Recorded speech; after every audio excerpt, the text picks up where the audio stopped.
If that same tiara becomes part of a fight, it changes things. It's no longer just an old jewel. Every tiara has its own story to tell. Here's the thing about palace politics. They operate on a currency of symbolism and perception, and right now the tiara situation is sending shockwaves through the corridors of power. When Kate stepped out in Queen Victoria's Oriental circlet at that German state banquet, dripping in diamonds and destined for royalty, she wasn't just wearing jewellery, she was making a statement about the future, and Camilla absolutely noticed. The narrative being pushed by insiders is that Camilla feels sidelined, increasingly irritated that Kate is commandeering the spotlight and stepping into a role that historically belonged to the reigning queen consort. But here's where the story gets juicy, and where I think we're missing the real plot twist. Because Camilla, as the gatekeeper of the royal collection, essentially controls access to these ceremonial pieces, and if she's feeling threatened by Kate's prominence, she wouldn't have green-lit that tiara without a reason. Sources suggest that what's really happening is a calculated power play, with Camilla strategically positioning Kate in a way that's meant to humble her, to remind her of her place in the pecking order before Kate actually becomes queen. The tension isn't just simmering, it's orchestrated, deliberate, a chess move in a game where one woman is fighting to maintain her influence, while the other is quietly, relentlessly stepping into her destiny. Kate's radiant ascension, the tiara that changed everything. At the German state banquet, all eyes inevitably turned toward Princess Kate, who commanded the room in a breathtaking, glittering blue Jenny Packham gown that seemed to announce her arrival before she even stepped through the doors. But it wasn't just the dress that had everyone talking, it was the tiara perched atop her head. Queen Victoria's rarely seen Oriental circlet. A stunning piece featuring an astounding 2,600 diamonds draped across her brow like a crown within a crown. The choice of this particular tiara, one that Queen Victoria herself refused to wear after Prince Albert's death and designated only for future queens in right of it, felt anything but accidental. In fact, it felt like a statement written in diamonds, a symbolic declaration that Kate isn't simply waiting in the wings for her future role. She's already stepping into it. The media coverage that followed made it abundantly clear. Princess Kate had positioned herself not as a supporting player in the monarchy's current act, but as the leading lady of its future. While Queen Consort Camilla sat elsewhere in the Grand Hall, the spotlight had unmistakably shifted, with every photograph, every headline, every whispered conversation at royal functions now centering on Kate as the monarchy's brightest star and its next queen, effectively relegating the current Queen Consort to the shadows of what once was her moment to shine. The Queen Consort's silent fury behind palace doors, Queen Camilla's irritation, has been quietly building. A slow burn that ignited when Kate commanded centre stage at the German state banquet weeks ago, in that show-stopping tiara and glittering gown. Insiders close to the situation confirm that the tension between the two women hasn't dissipated. It's still simmering beneath the surface, a cold war masked by public pleasantries. What particularly grates on Camilla is Kate's choice of the Oriental circlet, that rare and glittering piece adorned with 2,600 diamonds. The Queen Consort views it not as a simple jewellery selection, but as a calculated, symbolic power move. To Camilla's mind, Kate wasn't merely stepping into the spotlight. She was making a statement to the entire world, subtly announcing that her ascension to the throne is imminent and inevitable. Each appearance Kate makes, each moment she commands attention as preparations for her future role accelerate, deepens Camilla's sense of being pushed to the margins, watching her own relevance slip away as a younger, more beloved figure rises to claim the crown. Kate's modernization agenda, as the Princess of Wales, steps into an increasingly prominent role within the institution. She's making it crystal clear that the monarchy's old playbook is due for a complete overhaul. Kate believes senior royals should do far more than simply turn up for a quick photo op and call it a day's work, a sentiment that's clearly ruffled feathers among the old guard who've long operated under that exact philosophy. She's taking a bigger hand in defining what the future monarchy will look like, pushing back against outdated notions of royal duty and demanding that the institution embrace higher standards and more meaningful engagement. Insiders suggest who wears which tiara and when. Think about that for a second. This isn't some behind-the-scenes role, this is power. And Camilla's already demonstrated she's willing to use it. Remember when Kate wanted to wear a real tiara during the coronation? Camilla shut that down, which is exactly why Kate ended up spending a fortune on that handmade headpiece instead.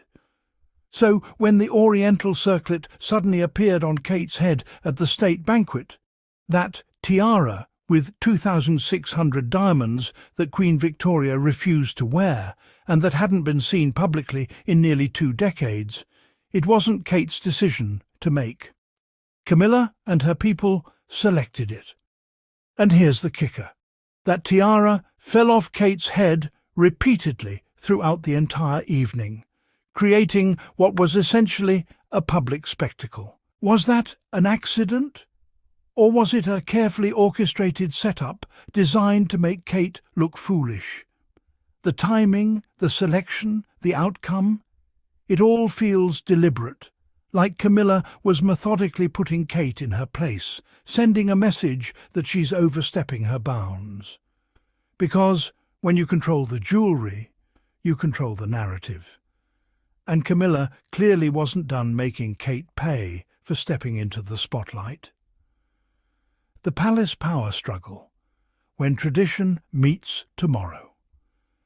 The resistance from the senior royals, particularly Queen Camilla, has become increasingly difficult to ignore as Kate steps boldly into her expanding role within the monarchy. The old guard simply refuses to accept being told what performance level is expected of them. After decades of turning up for quick photo opportunities and calling it a day's work, the notion that standards have changed feels like a personal affront. Camilla's territorial behaviour, which manifests in controlling access to the royal collection jewellery and strategically positioning Kate in situations designed to undermine her, stems from something deeper than mere irritation. It's panic about losing influence. The Queen Consort understands all too well that once Kate becomes queen, Camilla will find herself at Kate's mercy in terms of power within the firm, effectively sidelined from the authority she's grown accustomed to wielding. Rather than accept this inevitable shift and respect Kate's emerging leadership, Camilla has chosen to dig in her heels and make her displeasure known, a strategy that insiders suggest will only isolate her further and accelerate the very loss of influence she so desperately fears. The shifting balance of royal authority. The trajectory of Kate's ascension to queen represents a fundamental realignment in the monarchy's power structure, one that will inevitably diminish Camilla's grip on institutional influence. Once Kate assumes the throne, Camilla's authority will evaporate almost overnight. The Queen Consort title offers little more than ceremonial comfort when real power rests with the reigning monarch. Kate's decisions will determine whether Camilla maintains relevance within the firm or fades into obscurity, a precarious position that clearly has the current Queen Consort on edge. What makes this transition particularly fraught is that the Waleses have demonstrated they possess the ruthlessness necessary to consolidate their power without sentiment or nostalgia for the old guard.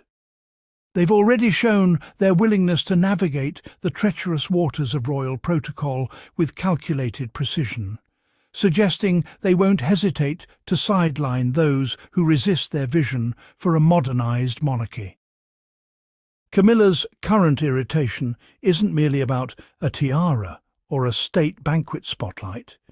It's the dawning realization that her window of influence is closing, and what comes after depends entirely on Kate's willingness to allow her any role at all. The real conflict beneath the crown. But here's what really matters. This isn't actually about tiaras at all, is it? This is about Camilla using every opportunity to remind Kate exactly where she stands in the pecking order, and doing it repeatedly, methodically, like a chess master removing pieces from the board. Every sidelined comment, every carefully orchestrated jewellery decision, every public moment where Kate is set up and then subtly undermined, these aren't accidents or coincidences. They're calculated moves in a much larger game. Camilla is sending Kate a crystal-clear message. You may be beloved by the public, you may be preparing for your future role, but right now still hold the power, and you'd better remember that. It's not about one tiara or one state banquet. It's about a fundamental power struggle between generations, between the old guard, who built their authority through decades of service, and the rising force that threatens to render them obsolete. Camilla knows that once Kate becomes queen, her influence will evaporate, her authority will shrivel, and she'll be forced to bow to someone who represents everything she fears: change, youth, and a completely reimagined monarchy. So she's fighting back now, while she still can, trying to establish dominance and control before the inevitable shift happens. This generational tension isn't just personal. It's about who gets to shape the future of the entire institution, and Camilla is making it abundantly clear that she's not going down without a fight. The breaking point between crown and future. What's truly at stake in this escalating tension between Camilla and Kate isn't just about tiaras or state banquets, it's about the very future of the monarchy itself. Camilla faces an impossible choice. She can either accept Kate's rising authority and the changing expectations that come with it, or watch herself become increasingly isolated within the institution she's fought so hard to join. The source makes this crystal clear when they warn that once Kate becomes queen, Camilla will find herself at Kate's mercy in terms of influence within the firm, left to gripe from the sidelines while the real power shifts. But this clash represents something far bigger than one woman's wounded pride.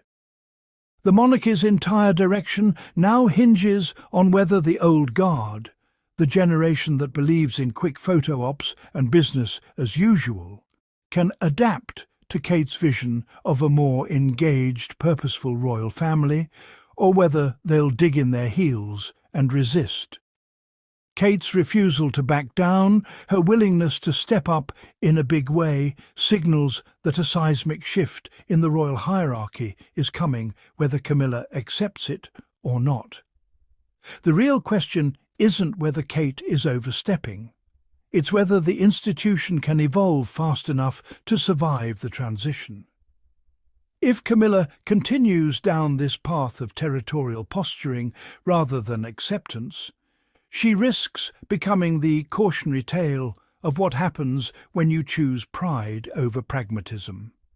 A cautionary tale that will ultimately reshape everything about how the monarchy operates for generations to come.